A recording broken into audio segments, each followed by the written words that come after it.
So this anti-Semitic conspiracy theory is already linked to violence and wants you to believe that Donald the rapist Trump is going to save America from satanic pedophiles. Judd Legum breaks it down. Check it out. Leave your comments, ding the bell, share it with your friends, and subscribe to our channel. On the line with us is Judd Legum, the founder of Popular.Info. That's not only the website. Well, yeah, that's the website. Judd's Twitter handle is Judd Legum, Legum. Judd, welcome back. Tell us your newsletter this morning.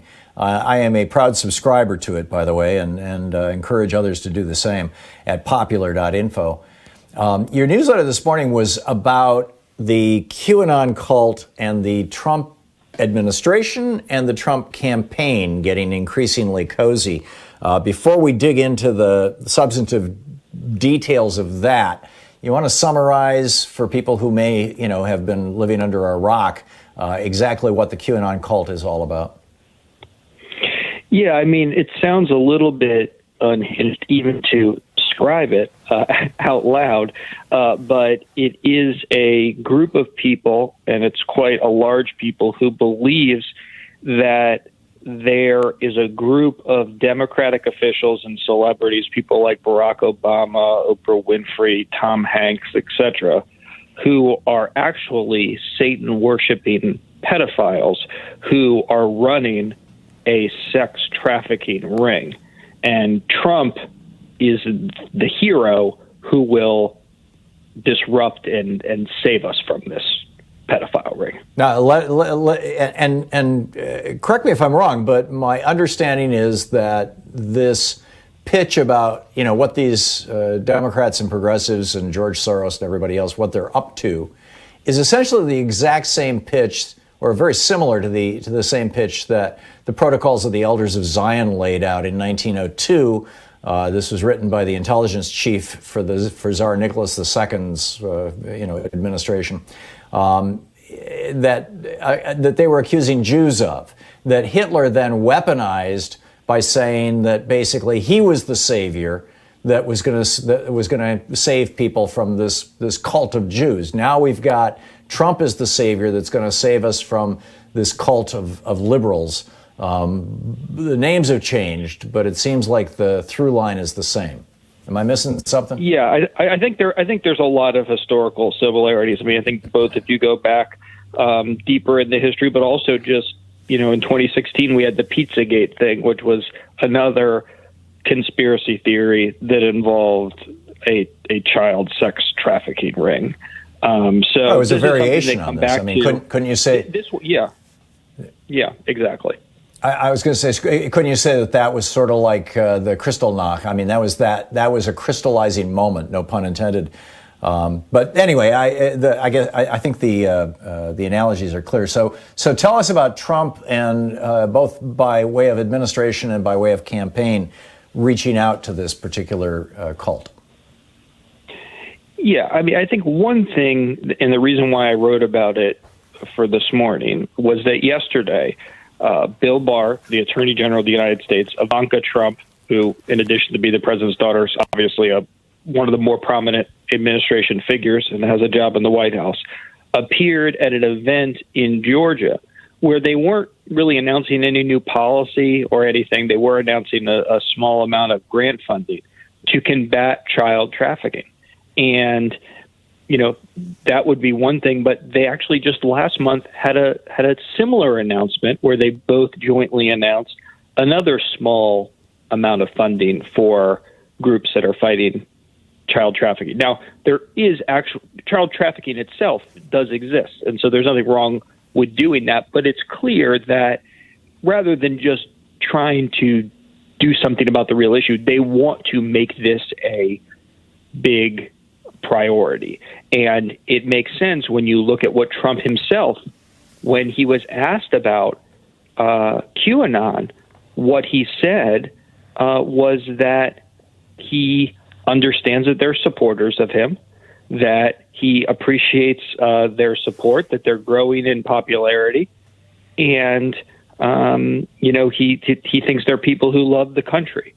So there has been a systematic effort from Trump and his administration, and we can talk about this later, other ways, his campaign, to court this constituency.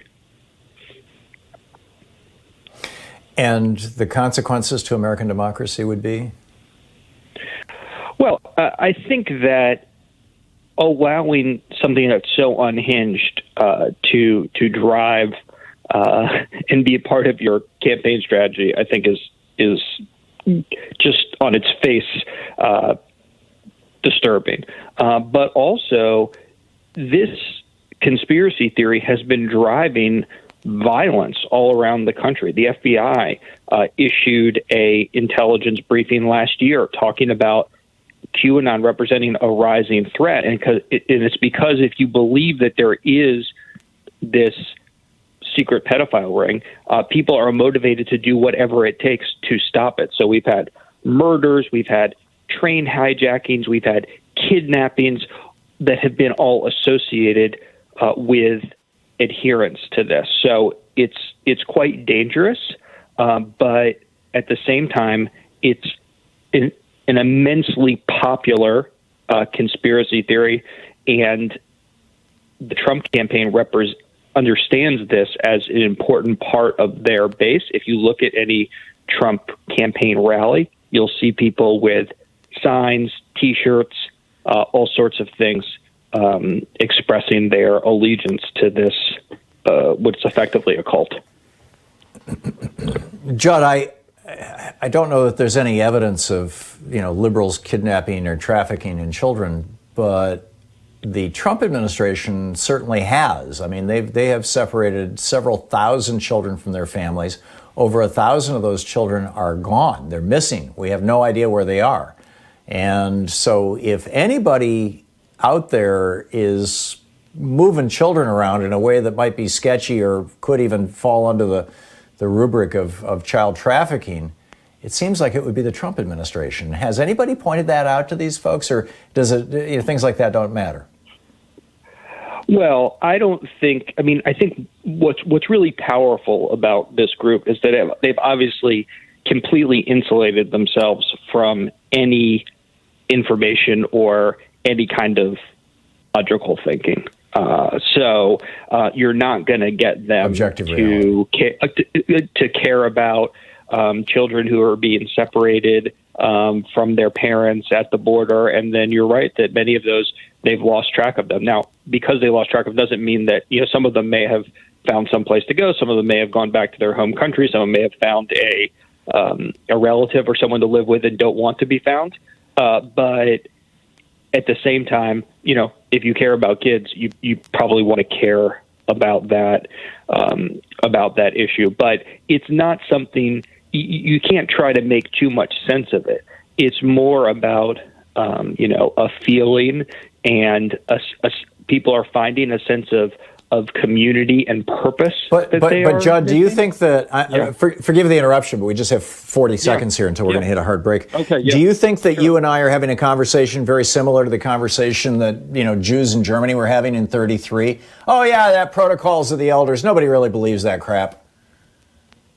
Well, I think people really do believe it, and I do think it's very dangerous. And once you go down this road, you don't know what's going to happen. And I think we need to have a particular lookout for this group in response to a potential Trump loss in November and how they react. Because if Trump tries to stay in office, these are the people who are to be behind him, whatever he decides to do.